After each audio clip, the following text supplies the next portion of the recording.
प्रिय छात्रों नमस्कार। एनसीईआरटी गणित कक्षा 10वीं में आपका स्वागत है। आज हम लोग प्रश्नावली 1.1 का प्रश्न क्रमांक 3 करेंगे, जिसमें दिया गया है किसी परेड में 616 सदस्यों वाली एक सेना आर्मी की टुकड़ी को 32 सदस्यों वाले एक आर्मी बैंड के पीछे मार्च करना है। दोनों समूहों को समान संख्या वाले स्तंभों में मार्च करना है। उन स्तंभों की अधिकतम संख्या क्या होगी जिसमें वे मार्च कर सकते हैं।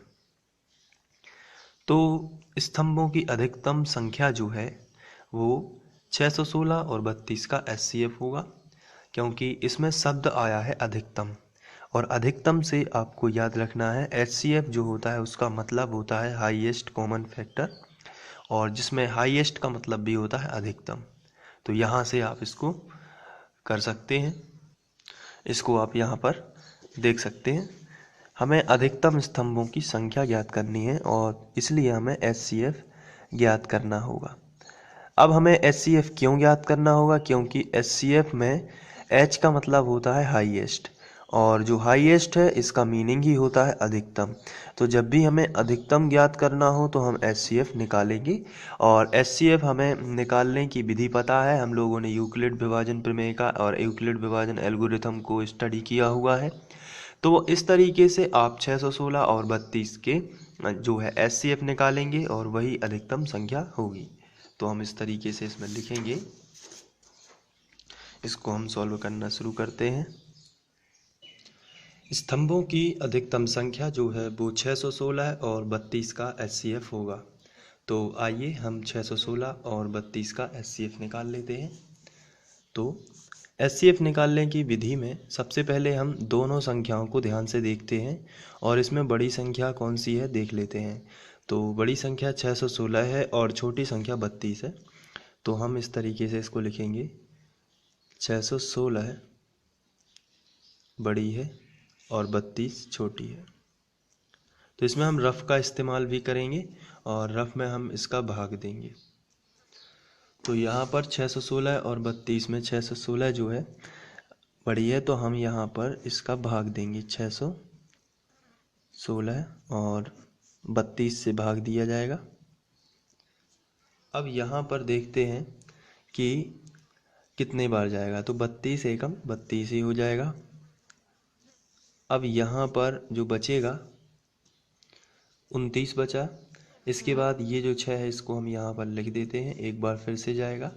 तो 32 का लगभग 9 बार जाएगा। 9 दूनी 18, 18 की 8, हासिल आई 1, 9 तिया 27 और 1 28। ये इस तरीके से। अब यहाँ पर हम देख लेते हैं कि यहाँ पर बचा कितना। तो यहाँ पर बच जाएगा 8, और इसके बाद ये पहली प्रोसेस हो जाती है। इसे हम यूक्लिड विभाजन प्रमेय का कहते हैं। तो हमें हेडिंग डालनी होगी, इसके बाद हम रफ का बाद में लिखेंगे। यूक्लिड विभाजन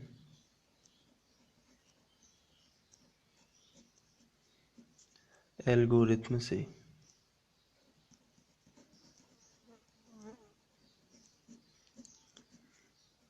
और इसमें जो हमने भाग दिया है, तो ये इतनी प्रोसेस जो हम लगाएंगे उसे प्रमेयिका कहते हैं, लेकिन प्रमेयिका के क्रमबद्ध चरण को हम एल्गोरिथम बोलते हैं। तो यहाँ पर जो बीच में संख्या लिखी हुई है उसको सबसे पहले आप लिखोगे यहाँ पर 616, और इसके बाद जो भाजक है उसका गुणा भागफल में करोगे। तो ये आएगा 32 गुणा 19 और प्लस कर दोगे शेषफल। प्लस में आपको ध्यान रखना है शेषफल।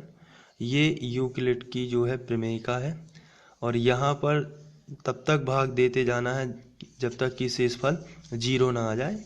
यहाँ शेषफल 0 नहीं आया है तो हम यहाँ पर लिखेंगे शेषफल जो है वो बराबर नहीं है 0 के। तो शेषफल बराबर नहीं है 0, और जब शेषफल बराबर नहीं है 0 तो आप इसको पुनः एक बार फिर से भाग देंगे, और ये जो है इसे बोलते हैं प्रमेयिका। इसको हम फर्स्ट स्टेप नाम भी दे सकते हैं, पहला चरण भी बोलते हैं इसको।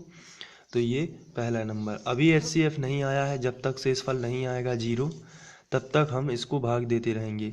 अब दूसरी प्रोसेस में किस तरीके से भाग देना है वो भी देख लेते हैं।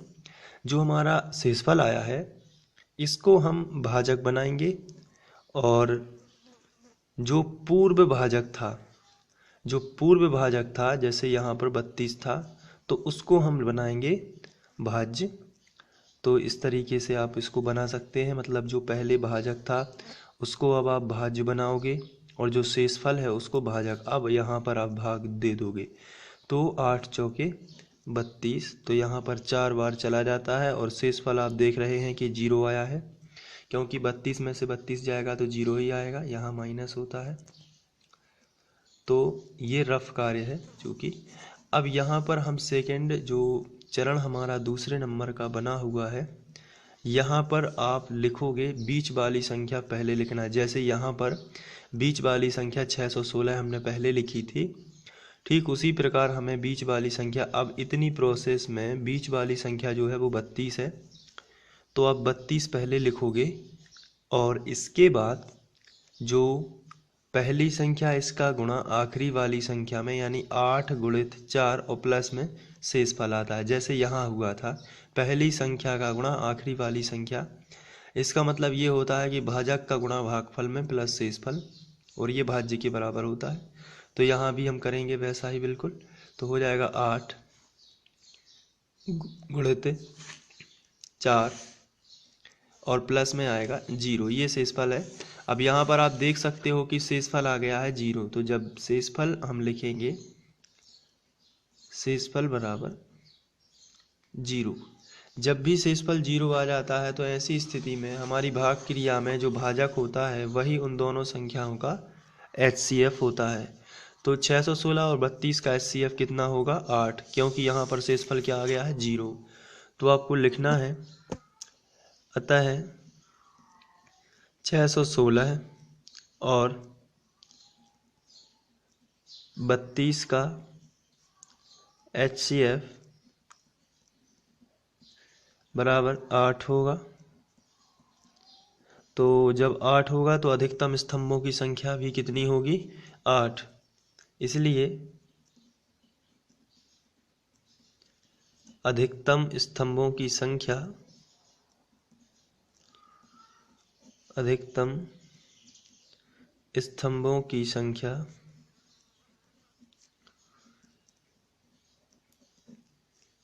8 होगी। तो यहाँ पर अधिकतम स्तंभ जो हैं वो 8 बनेंगे और उसमें सेना मार्च करेगी। तो ये था तीसरा क्वेश्चन, और इसमें आपको ये समझ में आ गया होगा। और इस क्वेश्चन की यदि आपको नोट्स बनाना है तो नीचे डिस्क्रिप्शन में आपको लिंक दी हुई है, वहाँ जाके आप इसके नोट्स बना सकते हैं और इसको लिख सकते हैं। और लिंक पर जाकर या फिर आप साइट पर जाकर भी इसको लिख सकते हैं। हमारी साइट का नाम है mpstudy.com। तो आप यहाँ जाएंगे जब mpstudy.com, तो यहाँ पर आपको मिलेगा कैटेगरीज में NCERT, और NCERT में अब जब आप नीचे जाओगे तो क्लास 9th और 10th उसी में बने हुए हैं। तो आप वहाँ से नोट्स बना सकते हैं और अच्छे से कॉपी कर सकते हैं नोट्स को और अपने लिए अच्छी तैयारी कर सकते हैं। Thank you.